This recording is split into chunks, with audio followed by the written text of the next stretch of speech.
Hey, girlfriend, you know who you are. You have big, big dreams. You want to write a book, stand on a TED Talk stage, be a life coach offering wisdom from your RV in Montana, a cafe in Barcelona, or a beach chair in Tulum. Your other girlfriends and your family, they don't always get your biz savvy. Why do you want to leave your JOB? Because you're a CATS, aka coach, author, thought leader, and speaker. Meet other change makers like yourself and find out how they make it happen. This is the Big Meow Podcast. All right, cats. I know many of you are also moms, so you're going to love our next guest, Elayna Fernandez. Hi, Elayna. Hello, Kristen. Thank you for having me. So I love your message, the positive mom. Thank you so much. It's something that has been in my heart for 18 years, and it's just really my purpose in life. Yeah, I have 4 children myself, and I always try to be positive with them and to show them that they can find the solutions that they need for their lives. And it's really been amazing. I mean, they're all, my youngest is 19 now, so it's fun to be at the other end of that and see how well they're doing. I have to brag a minute. Like, I have one graduating from law school this year, one's getting married, and one is graduating from college and going to grad school. So they're all like doing their thing. I love it so much. And I have 4 girls, and they go from 20 to 3. So the trenches still. It's a journey, but I do, I appreciate you sharing that, because you seeing them flourish in the world tells you that what you did has an outcome. And one of the things that I always say is that a positive mom is 4 things. They are present, playful, peaceful, and on purpose. And I'm sure that seeing you be a CATS, right? And has inspired them to obviously shine in their own way. And so kudos to you, Kristen. Thank you so much for saying that. I remember when they were little and I read that book on attachment parenting, right? And I was like, this makes a lot of sense to me. And so I really started with that. I mean, that book was by Dr. Sears. I mean, it's been around a really long time, but it resonated. And I feel like, at least for myself, when I saw that you were all about that, I'm like, if I had to pick one cornerstone, I think that was the thing. I mean, there was that and then other things along the way, but we had a good start. And so then we knew we could trust each other. I love that, because, that safe space that we provide for our children is really what helps them develop, physically and neurologically, but also develop as humans, as the bright humans they are meant to be. And one thing that I love that you said is basically that attachment, that secure attachment, because one of the things that I know as a mom right now is, and being a mom for 20 years now, a little bit behind you, is that it's not what we do for our children, but what we do for our own well-being that most impacts them. The way that we treat ourselves, the way we show up for ourselves, but also the way we don't get in their way. I always say that my children came amazing, and they are just amazing humans. But sometimes, because of the trauma that we've experienced, or our own unhealthy attachment to the people in our lives, in our childhood, we become what I like to call codependent parents, codependent moms. And we develop unhealthy attachment where our purpose becomes our children. Our children are not our purpose, but our excuse. And so we believing that they're our purpose, they stop actually being our purpose. Does that make sense? It does. And Elayna, it's so funny because in my family, like my mother, her mother, my great grandmother, none of them were really very healthy, right? They had all kinds of issues, mental, psychological issues, alcoholism, really intense criticism. And I just remember being like, it stops with me. Like, Yeah. I'm the human shield. I'm not letting this go past me. This is their stuff, and I have to say, I don't have a great relationship with my mom. I just don't. And but I also know that by creating that boundary in that space, then the toxicity has been able to, over the years, really dissipate.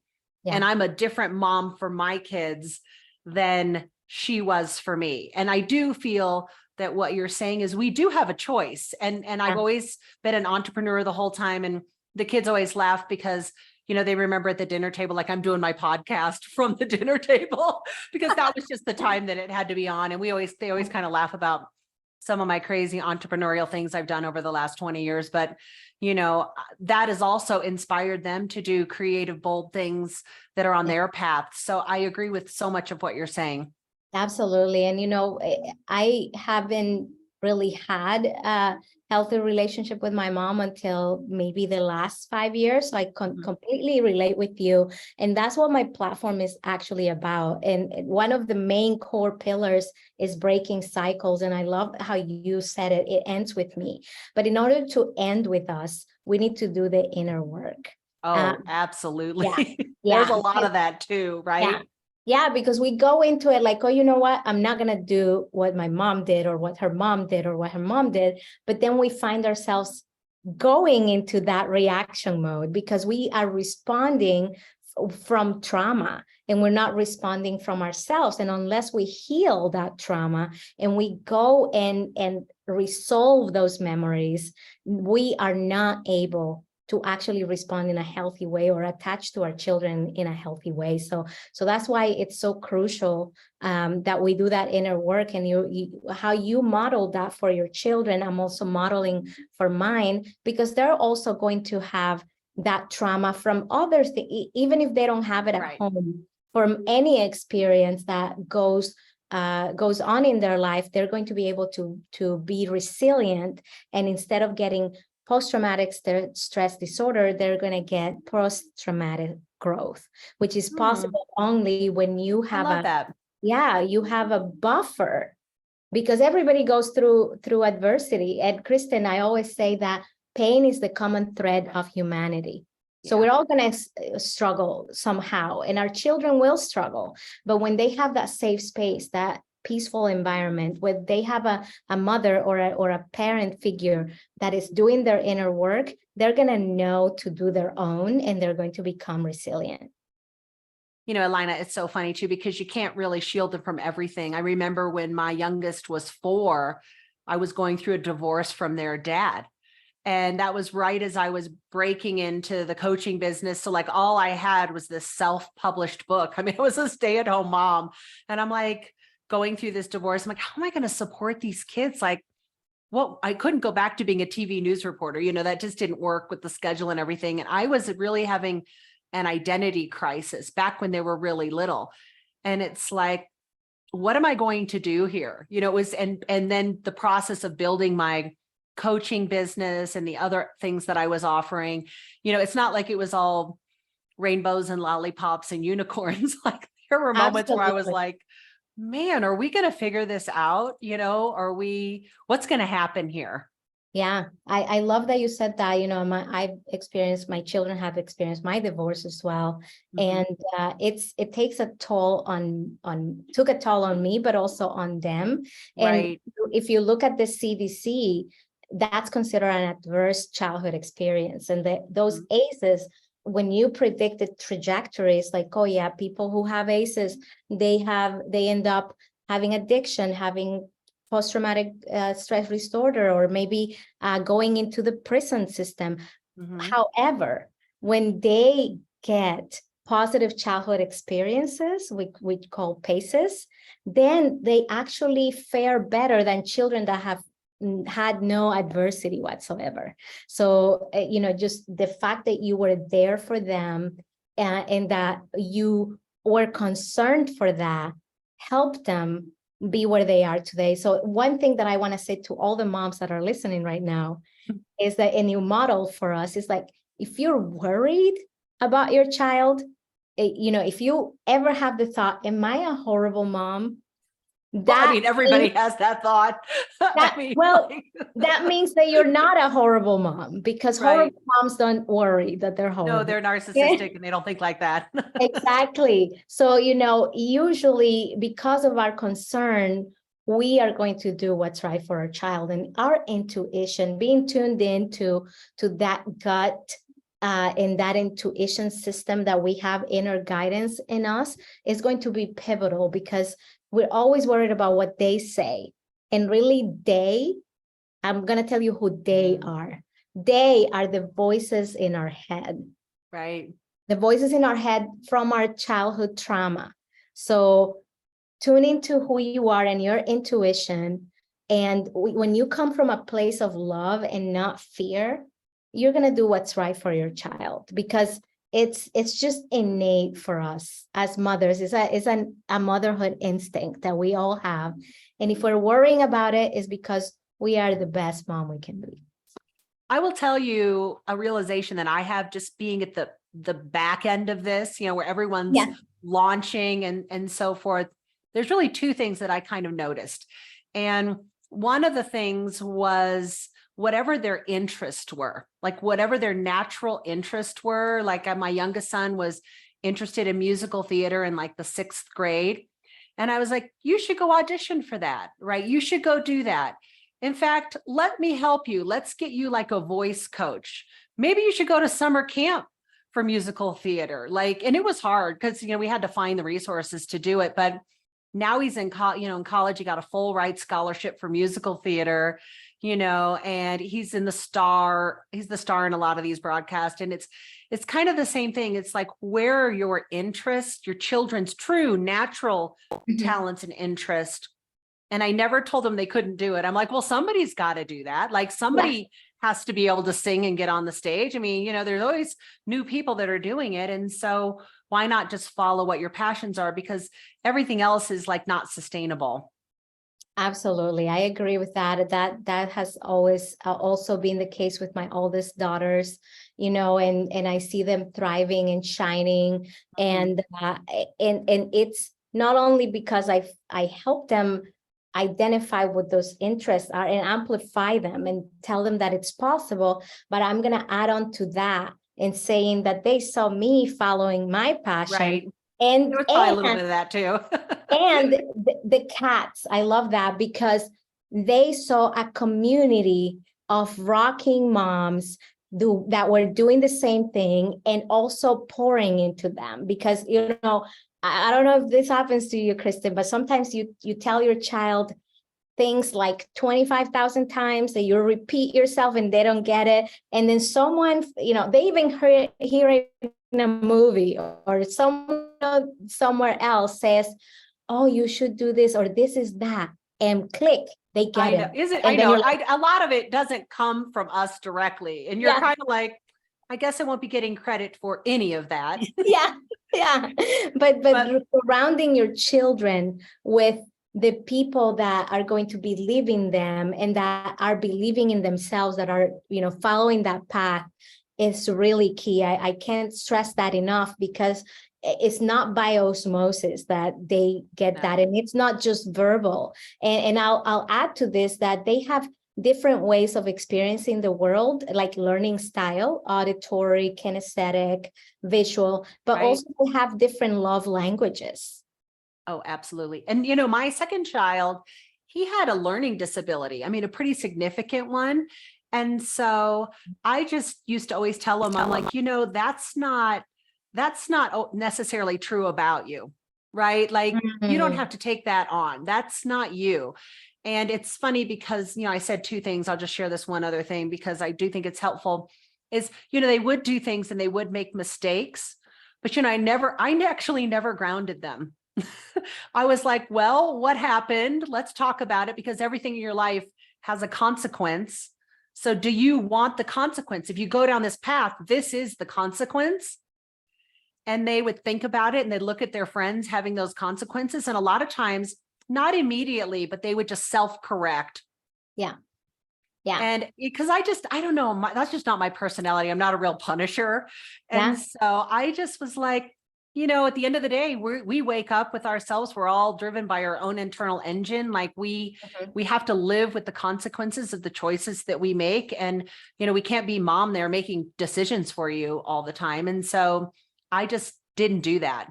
Yeah, just pointing out at the natural consequences. And sometimes I have seen them, get them. Yeah, no, I've seen it too. It's like, man. And then they're not being like, I told you so, but being like, you're in a safe place to land. Right. This happened and I'm here for you because that's the voice that we never want to hear. I told you so. I hate I told you so. Oh my gosh, awful. It is so awful. I agree. Awful. And it's like so condescending. Yeah. And it's like, I don't know how else would you like it to be? Or what could we do different here? Or what even like, did you learn anything? Well, yeah, but sometimes they didn't, it wasn't right away. Yeah. Yes. And my kind of tool for that, whenever someone is in pain or struggling, it's this: hold them and hold your tongue. They will tell you, just hold them. And, whether it's virtually or really physically, just hold a space for them. And they will tell you if they learned something. They will tell you what they think. Right. They will tell you, just let them speak and then say, you know what, like, I'm here for you and I understand your pain. And what do you need from me? So that's who we need to be in that moment. So Elayna, what's next for you? Oh my gosh, I'm writing a book on validation, which is what we just talked about. Hold them and hold your tongue. Because I think that people need to learn how to validate someone who's in pain so that we can avoid the epidemic of mental health issues, but also suicide in the world. It's so scary. I think our kids today, especially after COVID, they're really struggling, a lot of them. And it's a big mental health crisis. And it's scary as a parent because, even in the middle of COVID, my youngest son, who's the performer, being home like that, he was suicidal. He had suicidal ideation. And it was like, oh my God, like, how long is this going to last? I mean, he's definitely out of it now. But, when you're younger, you think that this moment, the now is all there is. So I've struggled with that since I was 5 and I still struggle with it. Yeah. And I'll tell you, we need to normalize suicidal ideation because people are not really trying to end their life. They're trying to end their pain. So when someone is in pain like that, and I'm sure that's why he's here, when they feel supported and they feel that they have someone safe around them, then they'll stay. That's why I've stayed. So that's definitely something that I'm very passionate about. Grateful for people like you who provide that safe space for others who are struggling with that. Well, Elayna, where can we find you? Well, you can find me at thepositivemom.com and at thepositivemom in all of the social media platforms you can ever think of. Everywhere.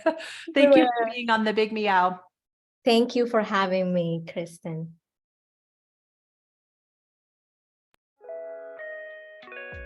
Thanks for listening to the Big Meow podcast, sponsored by Cats Network. If you liked what you heard, please take a moment to subscribe and share this podcast with your friends. You can also join our network filled with positivity and possibility.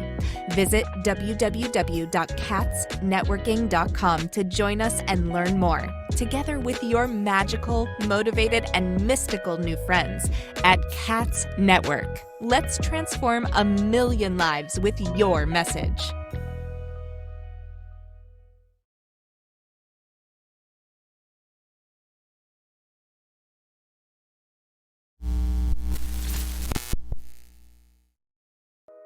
Are you feeling isolated, sitting at home in your PJs? Or perhaps you're tired of the comfy sweatpants with holes in them that are hidden just below the camera? I mean, you could puke at the thought of another day of Zoom meetings and reporting to your BOSS. Do you want freedom from your home office desk or the office cubicle? Do you want freedom from your current career? Or are you frustrated that your online biz dreams are going nowhere? It's all too overwhelming. Where do you start? All the tech, the choices, and your message. Yep, I said your message, your brand, your voice. What is it? Do you even know what that means? Do you need a biz coach but don't want to invest the big bucks? Let's face it, being a solopreneur is lonely, but you don't have to do it alone. And here's a solution. Join Cats Network. Cats Network is a woman-only membership community exclusively available to you, the life coach or executive coach, the author, the thought leader, or the public speaker. If you identify with this list or want to work on adding some of these to your skill set, Cats is the place for you. Check us out at www.catsnetworking.com. That's CATS networking.com. Because let's face it, cats are better together.